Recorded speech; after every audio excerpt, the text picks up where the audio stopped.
اعوذ باللہ من الشیطان الرجیم بسم اللہ الرحمن الرحیم وَأَعِدُّوا لَهُمْ مَا اسْتَطَعْتُمْ۔ اور اے مسلمانوں، اب جب یہ نیا دور شروع ہو ہی گیا ہے تمہاری اس دعوت و تحریک کا، تو اب پوری طریقے سے اپنے امکان بھر سامان حرب تیار کرو۔ اعدوا لہم، اعداد تیاری کرنا، اسلحہ تیار کرو، سامان جنگ تیار کرو، گھوڑے تیار رکھو، رسالہ تمہارا ہونا چاہیے، جو بھی تمہارے لیے ممکن ہے۔ یہ توکل کا مطلب یہ نہیں ہے کہ تم ہاتھ پر ہاتھ دھر کر بیٹھ رہو اللہ تمہاری مدد کرے گا۔ اعدوا لہم ما استطعتم، اپنی استطاعت جو ہے اس کی حد تک تو پوری تیاری کرو، من قوت، طاقت سے بھی، ومن رباط الخیل، اور پلے ہوئے گھوڑوں کے ذریعے سے بھی۔ اس لیے کہ اس زمانے میں جنگ کے لیے سب سے زیادہ جو مؤثر شے تھی، آپ کو معلوم ہے، وہ گھوڑا تیز رفتار ہے، اونٹ جو ہے تیز دوڑ نہیں سکتا ہے۔ اور اسی حوالے سے آج سمجھ لیجئے ہمارے لیے بہت اہم مسئلہ ہے یہ، اللہ تعالیٰ نے شاید عالم اسلام میں پورے میں پتہ نہیں 50 60 70 کتنے ملک دنیا میں ہیں مسلمان کہلاتے ہیں، ایک ملک ہے صرف جسے ایٹمک صلاحیت دی ہے، اور یہ امانت پوری امت مسلمہ کی ہے، مسلمانان پاکستان کے پاس۔ اور اس کے بارے میں اگر امریکہ کا دباؤ قبول کر لیا گیا تو یہ سب سے بڑی خیانت ہوگی اللہ کے ساتھ، امت مسلمہ کے ساتھ، اللہ کے دین کے ساتھ۔ وہ اسرائیل لے کر بیٹھا ہوا ہے ایٹم بم کے، اس کے پاس انبار لگے ہوئے، لیکن یہ ہے کہ ساری پالیسی جو چل رہی ہے وہ یہ کسی طریقے سے پاکستان کا، ایک عراق کے بارے میں اندیشہ ہوا تھا کہ اسے ایٹمی دانت نکل سکتے ہیں، اس ایک مرتبہ اس کا وہ ایٹمک پلانٹ جو ہے اس کا بھرکس نکال دیا تھا، دوسری مرتبہ یہ کہ اس کا پورا بھرکس ہی نکل گیا، اگلا پچھلا کھایا پیا سب اگلوا دیا۔ اب پاکستان پر سارا دباؤ، ساری ڈپلومیسی جو بھی چل رہی ہے اس وقت، کان کھولنے کی اور آنکھیں کھول کر دن گزارنے کی ضرورت ہے۔ ہمیں حکم یہ کہ جو بھی اللہ نے تمہیں دیا ہے، تمہارا امکان، جو بھی تمہارے پاس امکانی طاقت ہے، اسے سنبھال کر رکھو، ڈیٹرنٹ۔ اعدوا لہم ما استطعتم من قوۃ ومن رباط الخیل ترہبون بہ عدو اللہ، تاکہ تم اللہ کے دشمنوں کو اس سے ڈرا سکو، یہی ہے ڈیٹرنٹ، معلوم ہو کہ ان کے پاس وہ طاقت ہے۔ وعدوکم، اور اپنے دشمنوں کو بھی ڈرا سکو۔ وآخرین من دونہم، ایک تو ہے اللہ کے دشمن، اور تمہارے دشمن ایک اور بھی ہیں جو ان کے سوا ہیں، ان کے پرے ہیں، انہیں تم نہیں جانتے، لا تعلمونہم اللہ یعلمہم، اللہ انہیں جانتا ہے، یعنی وہ مارے آستین منافقین ہیں، یہ تمہاری اپنی آستینوں کے اندر بیٹھے ہوئے ہیں، تمہیں پتہ بھی نہیں ہے کہ وہ لوگ بھی در حقیقت ففتھ کالمسٹ عنصر ہے کہ جو در حقیقت تمہاری تباہی چاہتا ہے، بربادی چاہتا ہے۔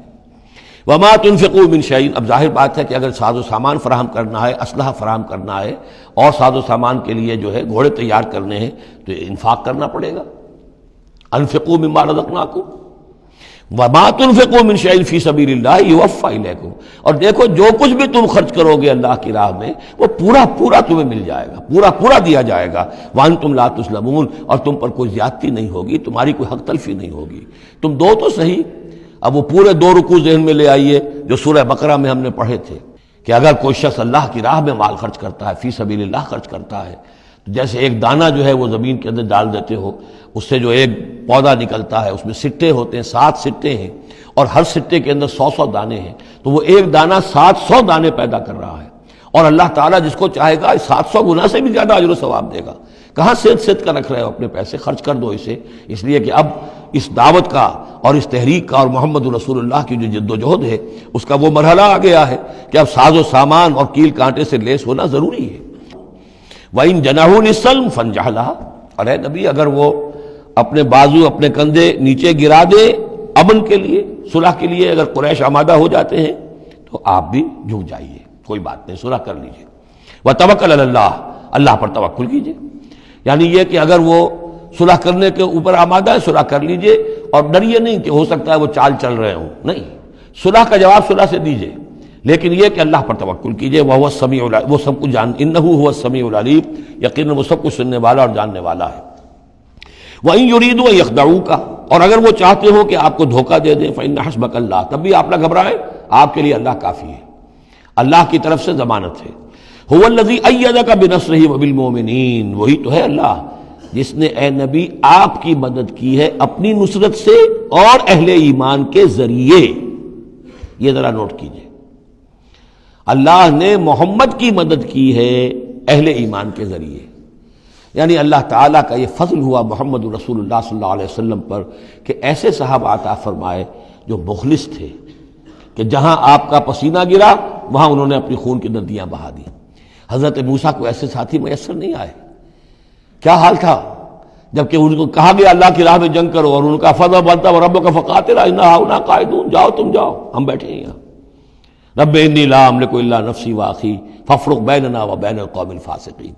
یہاں یہ ہوا تھا جب دوسری مرتبہ مقام صفرا پر جب ہوئی ہے جو مشاورت، اور وہ بڑی یوں سمجھیے کہ کانٹے کی مشاورت تھی، وہاں بھی کچھ لوگ زور دے رہے تھے مسلسل کہ چلیے ہمیں چلنا چاہیے پہلے قافلے کی طرف. وہ تو آپ کو سیرت کی کتابوں میں پڑھنا ہوگا، لیکن یہ ہے کہ اس وقت حضور کا منشا یہ تھا.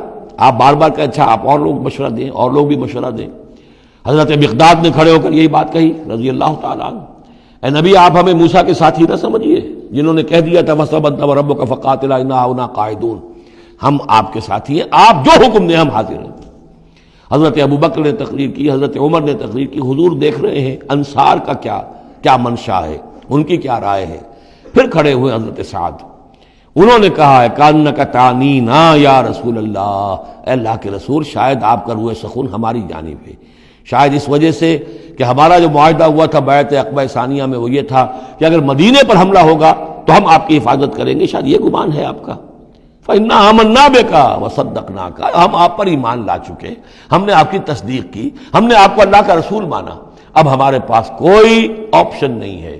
خدا کی قسم اگر آپ اپنا گھوڑا سمندر میں ڈال دیں گے ہم بھی آپ کے پیچھے اپنی سواریاں سمندر میں ڈال دیں گے.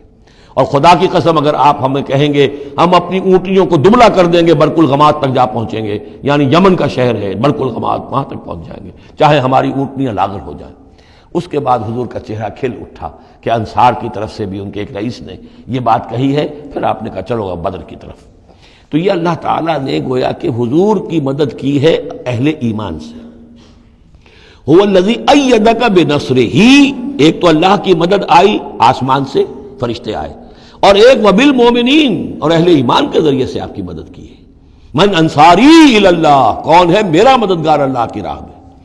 وَأَلَّفَ بَيْنَ قُلُوبِهِمْ، اور ان اہل ایمان کے دلوں میں اللہ نے محبت پیدا کر دی.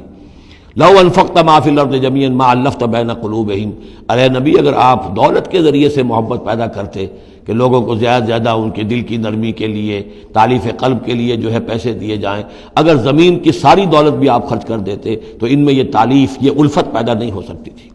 ولیکن اللہ الف بینہم، یہ تو اللہ تعالیٰ ہی نے ان کے مابین یہ الفت پیدا کر دی ہے. یہ ہم سورہ آل عمران میں بھی پڑھ چکے ہیں کہ تمہارا معاملہ جو ہے اذ کنتم اعداء فالف بین قلوبکم فاصبحتم بنعمتہ اخوانا، آیت نمبر 103 ہے سورہ آل عمران کی.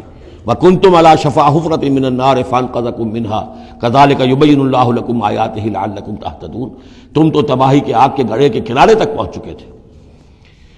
ولیکن اللہ الف بینہم انہ عزیز الحکیم، یقیناً وہ زبردست ہے حکمت والا. یا ایھا النبی حسبک اللہ ومن اتبعک من المؤمنین، اے نبی آپ کے لیے اللہ کافی ہے اور وہ کہ جو پیروی کر رہے ہیں آپ کی اہل ایمان میں سے.